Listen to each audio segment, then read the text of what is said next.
In a corrupt African nation, one man with knowledge and courage takes on the most powerful president. Who will win? This true-to-life story will leave you speechless. I am not a politician. I am not a businessman. I am just Kwame, a journalist. But the story I'm about to tell you shook our nation of Alanda to its core. Alanda is a land of beauty and pain, rich soil, poor people, power in the hands of the few, silence forced upon the many. But one day, a man came who dared to challenge all of this. His name was Nicholas Mwangi. The rise of Nicholas wasn't born rich. He grew up in the dusty town of Mbala, raised by his mother, Mama Agnes, who sold tomatoes by the roadside. His father had vanished when Nicholas was 2. "My son, if you can't fight with fists, fight with your mind," Mama Agnes used to tell him. He listened. He loved books more than football. He could take apart a radio and put it back together by age 10. By 16, he was building solar lamps for villagers who had never seen electricity. He won a government scholarship and studied engineering abroad. 10 years later, he returned, not as a student, but as a billionaire. His companies built renewable energy farms. He owned the biggest tech firm in East Africa. He funded schools, clinics, and internet hubs. The people loved him, but one man feared him, and that was President Rovers Odinga. Rovers was a former army general who had fought in wars across the continent. His hands were stained with blood and his pockets full of stolen money. He had seized power through a rigged election and ruled with an iron fist for 15 years. "Alanda needs a strong man," he often said. In reality, he loved one thing: absolute power. He controlled the army, police, judiciary, and media. Opposition leaders disappeared. Journalists like me lived in fear. And now Nicholas was becoming too popular, too influential. "This boy wants to be king," Rovers told his cabinet. "Cut him down." It began with AlandaNet. Nicholas had announced a plan to provide free, high-speed internet across the country. "Connectivity is a human right," he said at the launch. Rovers panicked. "Free internet? Unmonitored? That will give the people a voice. No, we cannot allow this." Within days, the government introduced new digital security laws to block AlandaNet. Nicholas fought back in court and won. The people celebrated. Rovers grew angrier. "He's playing chess. We must play war," Rovers told his security chiefs. But Nicholas wasn't naive. He had long suspected that Rovers was siphoning billions from state projects. Quietly, he funded an independent investigative team, a mix of brave journalists, hackers, and whistleblowers. For months, they worked in secret, and what they uncovered was shocking.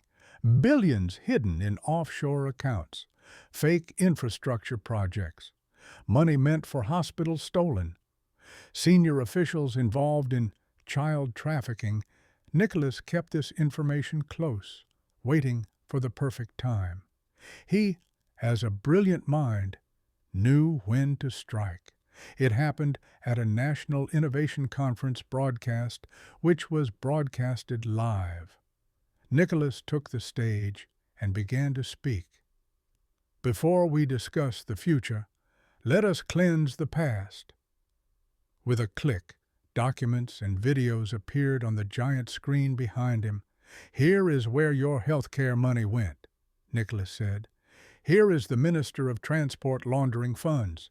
Here is President Rovers' offshore account." The crowd gasped. The country gasped. Rovers was watching from the State House filled with fury. "Arrest him! Seize his companies! Shut down the media!" he roared.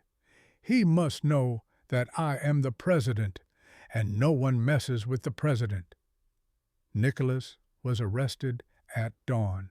Hundreds of armed officers stormed his compound. No warrant. His staff were beaten. His servers were confiscated. Nicholas was dragged out in handcuffs. I watched this happen live on social media. The video went viral in minutes. Protests erupted across the country. University students, market women, transport workers all took to the streets. Rovers remained defiant. "Power is power," he told the nation in a televised speech. "No one is above the state." But this time, the people were no longer afraid. Unknowingly to Rovers, Nicholas had a fail-safe plan in place. Before his arrest, he had set a timed release. All corruption evidence was automatically uploaded to global servers and blasted across social media. Suddenly, the world saw everything. International media picked up the story. Alanda became a global trending topic. Even worse, cracks appeared within Rovers' own ranks. Young soldiers, inspired by Nicholas, began refusing orders. Some police units joined the protesters. "We did not sign up to defend thieves," one police commander said publicly. But Rovers will not back down easily. Rather, he doubled down. He declared a state of emergency. He ordered the army to crush protests. He banned independent media. Internet was shut down in many regions, but it was too late. The streets of major cities were flooded with millions.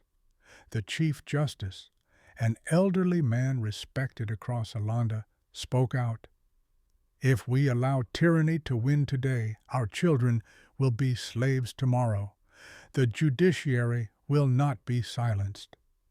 By this time, international bodies had started to impose sanctions. Foreign leaders condemned Rovers. His offshore accounts were all frozen. His closest allies began abandoning him. In a desperate move, Rovers ordered Nicholas to be secretly transferred to a military prison. But during the transport, something unexpected happened. A faction of young soldiers, loyal to the people, ambushed the convoy and freed Nicholas. This video went viral instantly. Nicholas, walking out of the van, raising a fist in the air. The crowd roared. Now cornered with no more cards to play, Rovers fled to the military base outside the capital. He tried to rally the generals. "We will crush this rebellion," he shouted. But the generals refused. "Sir, the people have spoken. We will not turn our guns on them." One by one, his supporters deserted him. Facing inevitable impeachment, Rovers fled the country that night in a private jet. He would later be arrested abroad and tried for corruption. Nicholas returned to the capital to a hero's welcome. "I will not seek political office," he told the crowd. "The people must choose their leaders. My mission is to build, not rule." Free and fair elections were held for the first time in decades. A new government was elected.